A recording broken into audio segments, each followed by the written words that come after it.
Ouvrons notre Bible au livre de Job, chapitre 25 et 26. Job 25 et 26. Vaincre l'esprit d'erreur.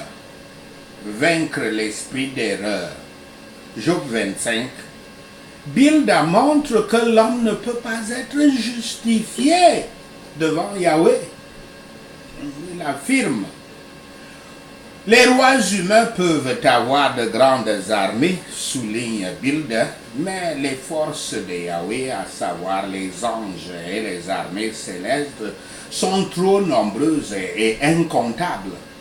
Un homme riche peut illuminer sa maison avec des bougies et des ampoules et des lumières fantaisistes, mais ce n'est qu'un pâle reflet de la lumière de Yahweh, le soleil. Bildad laisse tomber la question concernant la prospérité des méchants, mais montre la distance infinie entre Yahweh et l'homme. Il représente à Job des vérités qu'il a trop oubliées. Au mieux, la justice et la sainteté de l'homme ne sont rien en comparaison de celles de Yahweh, comme cela est dit dans Somme 89, verset 6. Comme l'Éternel est si grand et si glorieux, comment l'homme coupable et impur peut-il même apparaître devant lui, dit Bildad. Mais nous avons pourtant l'exemple de Abraham de cette même époque de Job qui fut justifié devant Yahweh. Nous devons être, et ça c'est Genèse 15, Genèse 15, verset 7, si je ne me trompe. Nous devons être nés de nouveau de l'eau et du Saint-Esprit et du feu, et être baignés encore et encore dans le sang du Christ, cette fontaine ouverte, comme cela est dit dans Zacharie 13, verset 1, pour être justifiés et être dignes d'apparaître devant Yahweh. Nous devrions être humiliés en tant que créatures méchantes, coupables et polluées, et renoncer à notre autodépendance, comme l'a fait justement le patriarche, l'ancêtre des croyants, Abraham. Mais notre bassesse recommandera la condescendance et l'amour de Christ. Les richesses de sa miséricorde et la puissance de sa grâce seront magnifiées pour toute l'éternité, pour chaque pécheur qu'il rachète. Job 26, versets 1 à 4, Job réitère à Bildad. Les paroles de Job sont sarcastiques quand il répond à Bildad. Le toi ou le vous est singulier et non pas pluriel. Apparemment, Eliphaz et Zophar ont déjà été réduits au silence. Quel ami réconfortant, sage et perspicace Bildad doit être, dit Job, ce qui signifie exactement le contraire. Parler si sagement doit exiger de l'inspiration. Mais l'inspiration de quel esprit? Clairement, Job n'achète pas, ne croit pas, ne tombe pas dans l'erreur de l'implication de ses amis, l'implication que eux, et non pas Job, parlent pour Yahweh. Job se moque de la réponse de Bildad. Les paroles de Bildad étaient un mélange de hargne et d'autopréférence. Il aurait dû mettre devant Job les consolations plutôt que les terreurs du Tout-Puissant. Le Christ sait comment dire ce qui est propre à ceux qui sont fatigués, comme nous le voyons dans Ésaïe 50, verset 4. Et ses ministres ne devraient pas attrister ceux que Yahweh n'aurait pas rendus tristes. Nous sommes souvent déçus de nos attentes de la part de nos amis qui devraient nous le conforter. Mais le Consolateur, le Saint-Esprit, ne se trompe jamais et ne manque jamais à sa fin. Il le confirmera dans son inspiration de Job dans cette écriture. Job 26, verset 5 à 14, Job reconnaît le pouvoir de Yahweh. Versets 5 à 8, peut-être que contrairement à dénigrer Bilda, Job exalte maintenant Yahweh.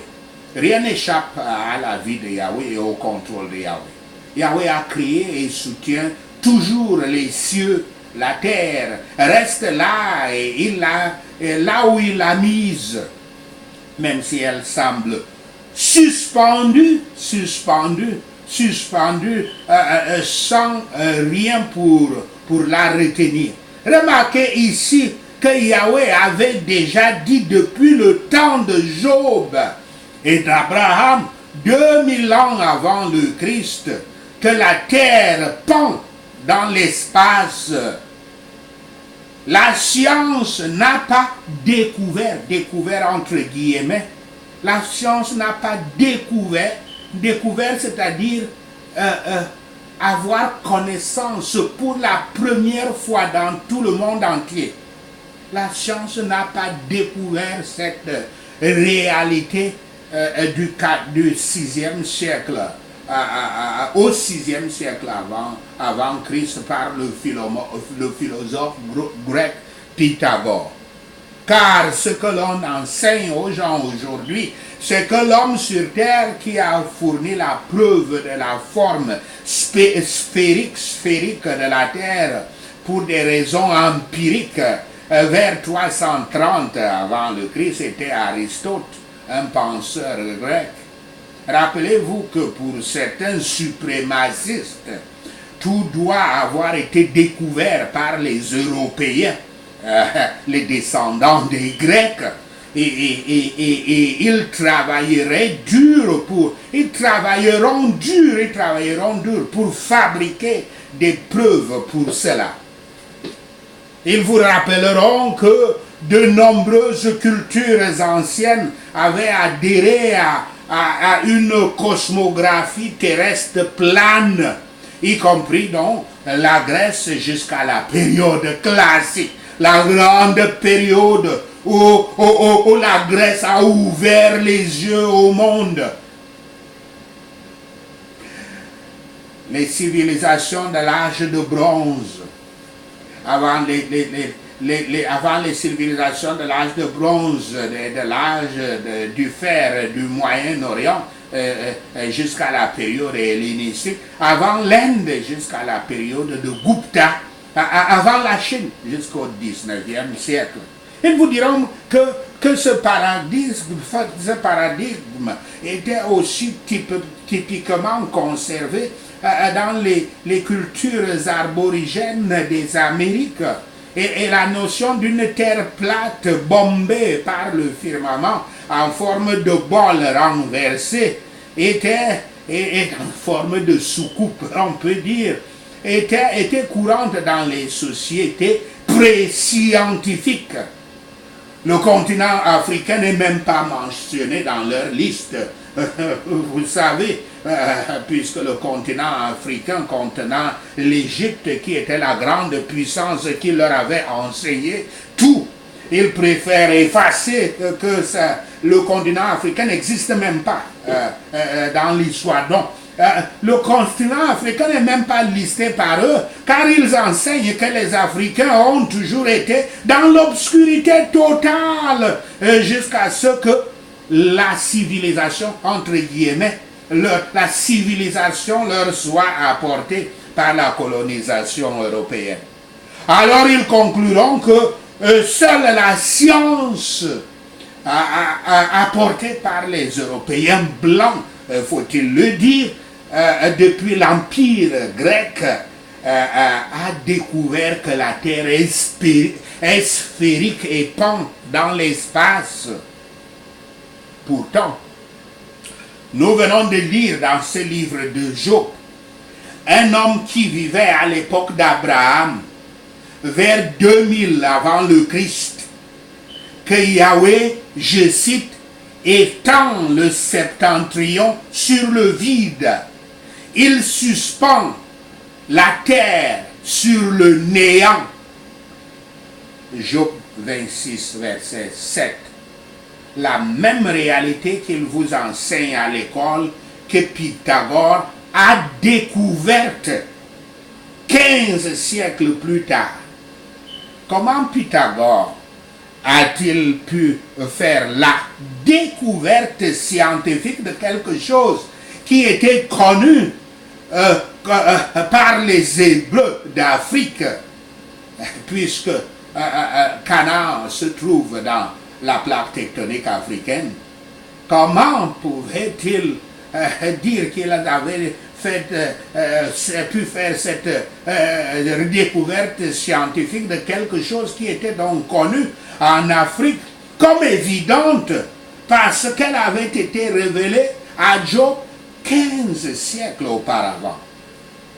Le verset 7 de ce chapitre est celui que vous pouvez citer devant ceux qui disent que seul le philosophe grec Pythagore a découvert que la Terre est sphérique et dans l'espace. Pourtant, c'est ce que nous lisons dans ce livre de Job. Au temps de Job, les gens croyaient que la Terre était effectivement plate et circulaire, avec le firmament touchant la Terre à ses limites circonférentielles connues comme la fin de la Terre. Fin de la terre, une expression qu'on rencontre dans les Écritures. Le Saint-Esprit a enseigné cette vérité, maintenant connue sous le nom de terre sphérique tournant dans l'espace autour du soleil. Il a donné cette vérité à l'humanité à travers Job, depuis les temps anciens, avant l'avènement de la science. Quelqu'un peut-il dire Alléluia? Alléluia. Le cycle de l'eau n'est pas moins étonnant. Nous passons naturellement de la phase liquide à la phase vapeur. Mais si un rocher faisait la même chose, nous serions surpris.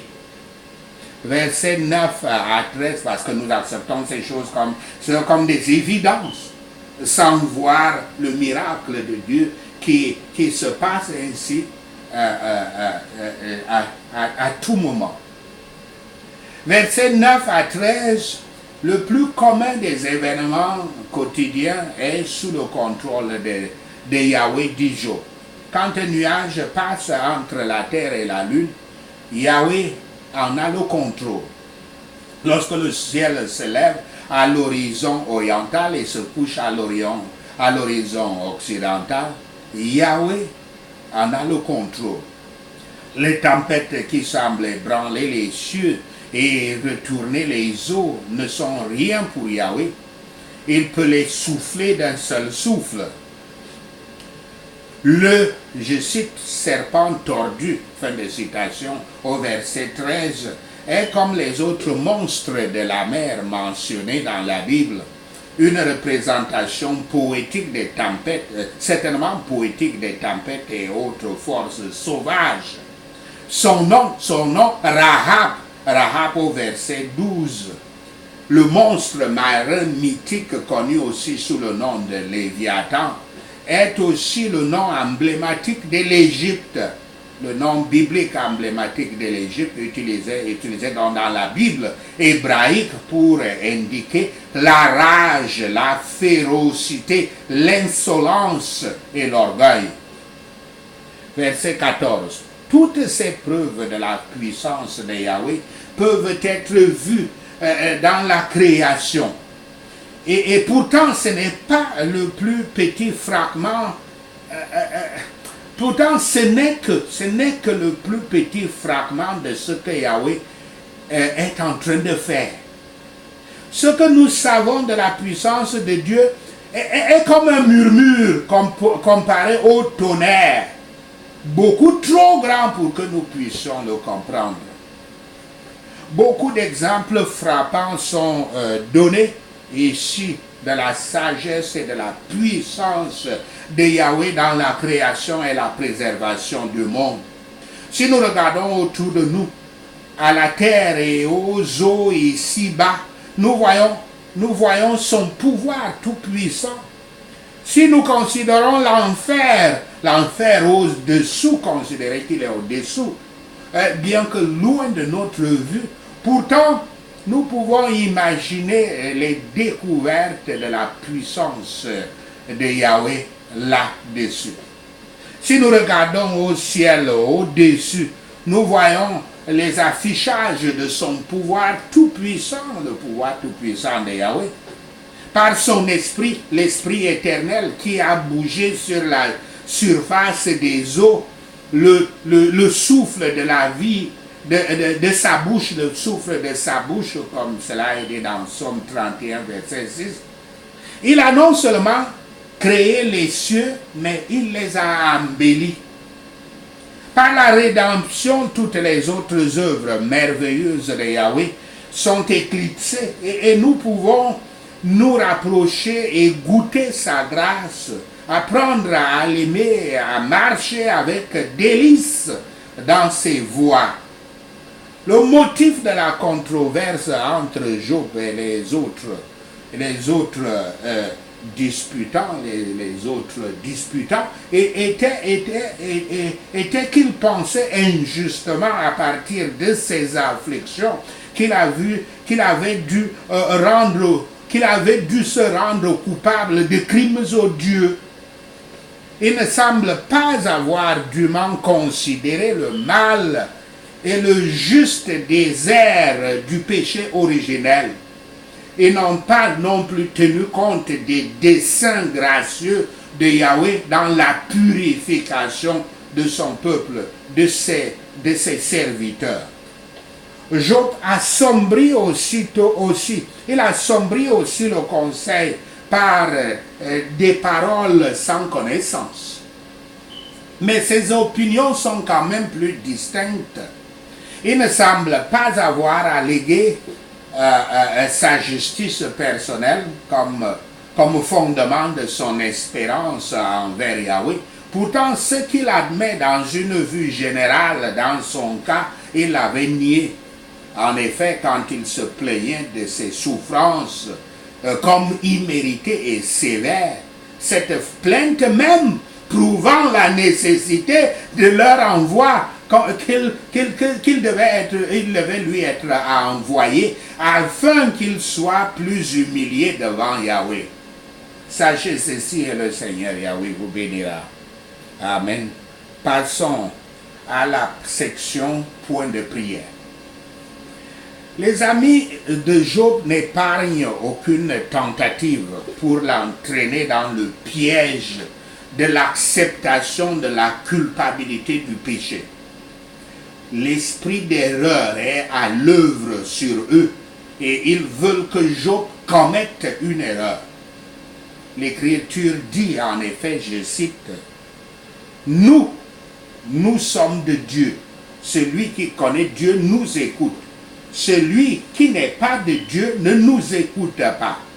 C'est par là que nous connaissons l'esprit de la vérité et l'esprit de l'erreur. » Fin de citation. Citation de 1 Jean 4, verset 6. L'esprit d'erreur est c'est l'esprit qui conduit les gens à s'égarer. Il détourne les gens de la vérité.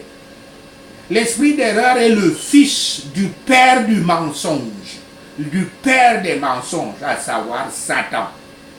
C'est l'auteur des erreurs répétées. Tous ceux qui détestent la perfection, la correction et l'honnêteté sont les victimes de l'esprit d'erreur. L'esprit d'erreur c'est l'esprit antichrist à l'œuvre contre le Christ. Il sponsorise de fausses doctrines, de fausses prophéties et de faux enseignements et des blasphèmes. Il vise à faire croire aux hommes qu'ils n'ont pas besoin du Sauveur Yahshua. Cet esprit n'a aucun respect ou égard pour les choses de Yahweh. Vainquons l'esprit d'erreur, l'esprit de l'Antichrist aujourd'hui, afin de nous libérer de lui. Tout esprit d'erreur dans ma vie, je te lie et je te chasse au nom de Yahshua le Messie. Je déclare que je ne suis pas victime de l'esprit d'erreur au nom de Yahshua le Messie. Toutes les chaînes d'erreurs impardonnables, je me lève au-dessus de vous au nom de Yahshua le Messie. Père Yahweh, libère ma vie des chaînes de la tromperie au nom de Yahshua le Messie. Père Yahweh, détruis toute manipulation satanique de mon destin au nom de Yahshua le Messie. Saint-Esprit, déconnecte ma vie de tout agenda, de tout programme satanique au nom de Yahshua le Messie. Toute forteresse de l'erreur, je te renverse par le tremblement de terre de Yahweh au nom de Yahshua le Messie. Pouvoir de Yahweh, délivre-moi de la diversion diabolique au nom de Yahshua le Messie. Toute porte d'airain et toute barre de fer, brisez-vous par le puissant marteau de Yahweh au nom de Yahshua le Messie. Tout programme d'erreur dans ma vie brûle en cendres par le feu du Saint-Esprit au nom de Yahshua le Messie. Je ne répéterai pas l'erreur de la maison de mon père.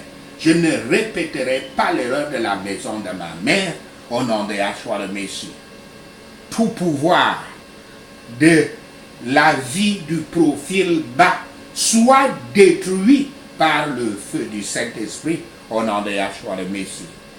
Je retire ma vie de tout voyage des ténèbres au nom de Yahshua le Messie. Mon esprit rejette toute flèche d'erreur et renvoie-la à ses expéditeurs par le pouvoir du Saint-Esprit au nom de Yahshua le Messie. Je vais de force en force et de gloire en gloire par la grâce de Yahweh au nom de Yahshua le Messie. Père Yahweh, fais que ma voix soit claire et plane devant moi par le pouvoir du sang du Christ au nom de Yahshua le Messie. Tout pouvoir introduisant l'erreur dans ma vie soit terminé par la puissante main de Yahweh au nom de Yahshua le Messie. Je rejette le pouvoir de la queue par le sang du Christ au nom de Yahshua le Messie. Je me déconnecte des toiles d'araignée spirituelle par le feu du Saint-Esprit au nom de Yahshua le Messie. Je bois le sang de Yahshua. Buvez le sang de Yahshua au moins 7 fois en avalant la salive et répétez-le, je bois le sang de Yahshua. Je bois le sang de Yahshua. Gloire de Yahweh enveloppe ma vie au nom de Yahshua le Messie. Je décrète que le programme de l'Antichrist pour ma vie ne prospérera pas par le pouvoir de Yahweh au nom de Yahshua le Messie. Toute puissance de l'Antichrist dans ma vie soit engloutie par le tremblement de terre de Yahweh au nom de Yahshua le Messie. Pouvoir de l'Antichrist dans et autour de moi soit disgracié par le sang du Christ au nom de Yahshua le Messie. Toi, cet homme fort, connu comme l'Antichrist, deviens impuissant par le pouvoir de Yahweh au nom de Yahshua le Messie. Toute voix de l'Antichrist soit muette dans mes affaires par le feu du tonnerre de Yahweh au nom de Yahshua le Messie. Je me libère de toute emprise de l'Antichrist par le sang du Christ au nom de Yahshua le Messie. Tout pouvoir programmant le parrainage de l'Antichrist dans mon destin, assèche-toi et disparaît par le feu du Saint-Esprit au nom de Yahshua le Messie. Tout dommage fait à ma vie par les puissances de l'Antichrist, je t'inverse et te restaure par le corps du Christ au nom de Yahshua le Messie. Tromperie de l'Antichrist ne fonctionne pas dans ma vie par le sang du Christ au nom de Yahshua le Messie. Gloire à Yahweh. Gloire de Yahweh, remplis-moi de ta présence au nom de Yahshua le Messie. Toute forteresse de l'Antichrist, Père Yahweh, abaisse-les au nom, renverse-les, détruis-les au nom de Yahshua le Messie. Agenda de la programme de l'Antichrist contre mon salut,